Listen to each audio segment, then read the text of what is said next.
যে সময় 11 আসলাম, আমার ইংলিশটা একটু ভালো আসলো। আচ্ছা ইংলিশ ফ্লুয়েন্সিতে মানে আমার আমার যেটা ফেলো ক্লাসমেট তারা কোনো সময় কিছু হইলে অ্যাপ্লিকেশন লেখা হলে আমি হুজুর তোরা ওটা লিখে দিলাম। ড্রাফটিং ভালো। একটু মোটামুটি আর গ্রামারটা একটু ভালো আসলো, আর রাইটিং আচ্ছা এটা আলাদা কথা, কিন্তু মানে আমার লিখে দিলাম যে না এটা ওরকম ওরকম আমার ইয়েটা জানা আসলো। আর মনে হচ্ছে আমার ইংলিশে মানে আমার যে সময় কোনো সময় টিউশন স্যারের কথা তোর স্যারও কোনো জরুরত গেলে হুজাইফা তুমি তোরা ওটা দেখিলাম, আমি তোরা একটু আইয়ার টিউশনও মানে আমি একজন পড়িতাম।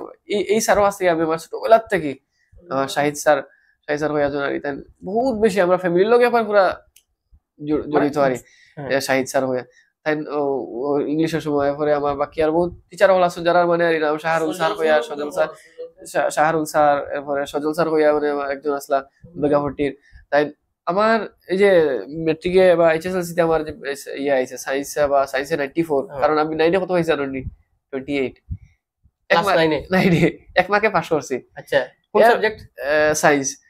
এরপরে মানে অ্যাকচুয়ালি মাদ্রাসাত আমার ফাইনাল আসলো একটু পিছিয়ে দিয়ে, তার লাগে টাইমও বেশ দিতে পারছি না, আর কোন রকম অ্যাটেন্ডেন্সটা মেনটেন করিয়া এটা করছি।